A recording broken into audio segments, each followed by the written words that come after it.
Bonjour à tous, bonjour Emmanuel Cos. Bonjour. Il y a une nouvelle journée d'action aujourd'hui contre la loi sur le travail. Il y en aura une autre le 1er mai. Est-ce que vous avez le sentiment que cette loi, finalement, elle arrivera à son terme ?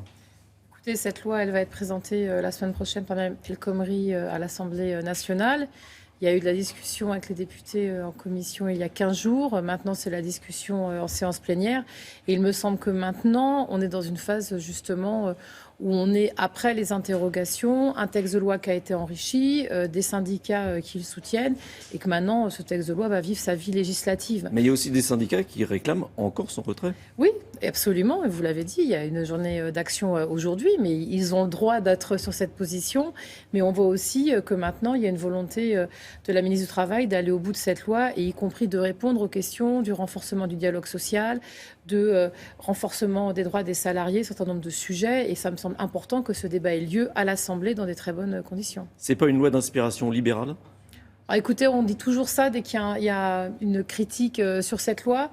Il y a une volonté, et cette loi est arrivée au moment du remaniement, au moment duquel je suis rentrée dans ce gouvernement. Il y a eu une discussion très forte sur un avant-projet de loi, des semaines supplémentaires de dialogue avec les syndicats, y compris avec les syndicats représentant la jeunesse. Et il me semble que maintenant, surtout cette loi, elle dit une chose très simple, c'est comment on fait pour que le marché du travail s'ouvre plus et que plus de personnes puissent y rentrer, mais aussi qu'on puisse avoir des garanties supplémentaires sur la question du dialogue social, sur la question du syndicalisme en entreprise, sur la question aussi d'une flexi-sécurité ou d'une protection, en tout cas dans cette flexi-sécurité que l'on voit aujourd'hui, et aussi faire face au nouveau marché du travail. Parce que quand vous voyez ce qui se passe dans le numérique, on ne peut pas être non plus dans un marché du travail où il n'y a aucune protection sur pour les salariés. Vous parliez tout à l'heure de votre entrée dans le gouvernement, c'était il y a un petit peu plus de 2 mois.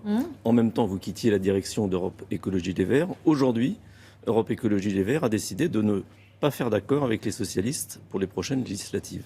Est-ce que c'est une gauchisation, on pourrait dire, de ce parti ? Écoutez, vous interrogerez le nouveau dirigeant de ce parti. Moi, ce que je sais en tout cas, c'est que les écologistes, dans toute leur histoire en France, ont toujours été les plus forts quand ils étaient aux responsabilités, quand ils étaient dans l'action pour mettre en œuvre leurs idées, que ce soit dans les villes. Il suffit de se rappeler ce que les écologistes ont fait quand ils s'occupaient des transports à Paris. C'est eux qui ont porté la grande révolution des transports à Paris, d'ailleurs, comme à Nantes et comme dans un grand nombre de métropoles.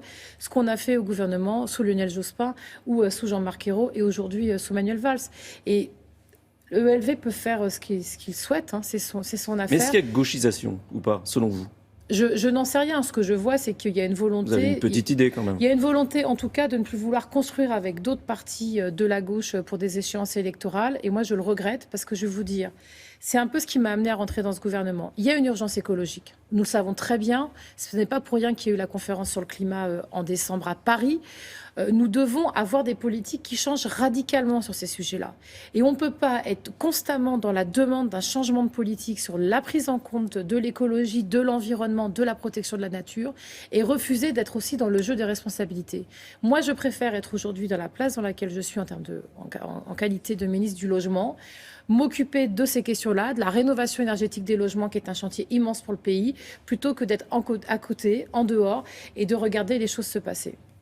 S'il n'y a pas d'accord, il n'y aura pas de députés écologistes à l'Assemblée après 2017. Il n'y aura pas de députés de ce parti, mais je peux vous dire que l'écologie ne se résume pas à ce parti, et je pense qu'il y aura beaucoup de députés écologistes dans la future Assemblée. En tout cas, moi, je l'espère, parce qu'il faut aussi que cette Assemblée se modernise, se féminise, se rajeunisse, et qu'il y ait aussi beaucoup plus d'idées représentées dans cet hémicycle. Est-ce qu'il faut un candidat écologiste à la présidentielle ?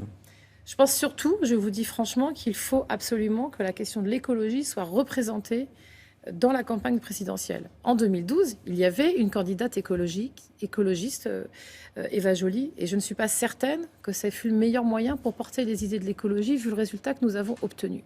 Moi, ce que je souhaite véritablement, en tant qu'écologiste, en tant que femme engagée en politique, c'est qu'en 2017, il y ait un candidat qui représente mes idées, qui se batte pour la réduction de la part du nucléaire, qui agisse contre la pollution de l'air et les problèmes de santé qui sont liés, par exemple, au diesel, par exemple, à la prolifération d'usage des pesticides.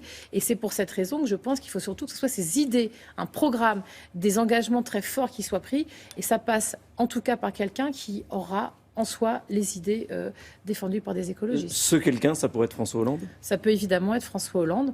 Et je le dis en plus avec un passé de discussion avec lui sur ces sujets-là. Il l'a d'ailleurs toujours dit qu'il n'était pas écologiste, c'est un socialiste. Il s'est ouvert à des sujets sur lesquels il était beaucoup moins ouvert il y a quelques années. Moi, j'ai travaillé, lui, y compris avant la conférence environnementale qui s'est tenue lundi et mardi dernier. Et maintenant, je pense qu'il y a eu une évolution très forte de la classe politique en général, du gouvernement en particulier, pour avancer sur ces sujets-là. Je le redis, ce qui s'est passé en décembre avec l'accord sur le climat, un accord international, signé la semaine dernière par plus de 170 pays à l'Assemblée des Nations Unies, est un moment crucial pour notre planète. C'est un moment crucial aussi pour notre pays. Et donc maintenant, notre rôle à nous, c'est que le gouvernement, moi-même, l'ensemble des membres du gouvernement, sous la responsabilité de Manuel Valls et de François Hollande, nous mettions en œuvre ce programme-là. Il y a beaucoup à faire.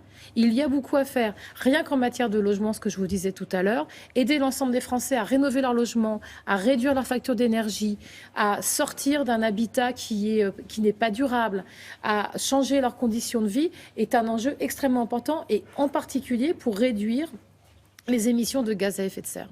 Mais quand vous voyez, par exemple, que Fessenheim sera vraisemblablement pas fermé avant la fin du quinquennat... Mais vous êtes extraordinaire de lancer comme ça ces grandes vérités. Je me bats depuis 2012 pour que Fessenheim soit fermé en 2016, comme l'a dit François Hollande. Lundi dernier, François Hollande, dans son discours à la conférence environnementale, a été très clair. Il a dit le décret de fermeture de Fessenheim va être pris dans les mois prochains. Donc cette centrale va fermer. C'est la première fois qu'en France... Mais pas en 2016. Je suis désolée, le décret va être pris. Et je le redis, c'est extraordinaire comme l'ensemble des gens dans ce pays qui ne sont pas anti-nucléaires, contrairement à moi, me demandent à moi pourquoi ça ne fermerait pas plus vite. Ce qu'il faut, c'est que l'on réduise le nombre et la part du nucléaire dans notre production énergétique, qu'on commence par fermer Fessenheim parce que cette centrale est ancienne, qu'elle est au-dessus d'une nappe phréatique la plus importante d'Europe et qu'en plus, il y a des gros problèmes de sûreté et de sécurité. Et par la suite... Je veux bien qu'après, on puisse dire ça ne va pas assez vite, mais par la suite, d'ici 2025, il va falloir fermer d'autres centrales. Moi, j'aimerais que vous me rappeliez combien de centrales nous avons fermées par le passé, combien, dans le pays le plus nucléarisé du monde. Est-ce que par le passé, on a réussi à contingenter l'énergie nucléaire? Je ne le crois pas. Ça s'est fait avec la loi de transition énergétique en 2015. Et moi, maintenant, je veux que les engagements aillent au bout. Et j'ai maintenant l'assurance, par François Hollande, par Manuel Valls, par Ségolène Royal, que les choses vont se faire. Merci, Emmanuel Causse. Merci beaucoup.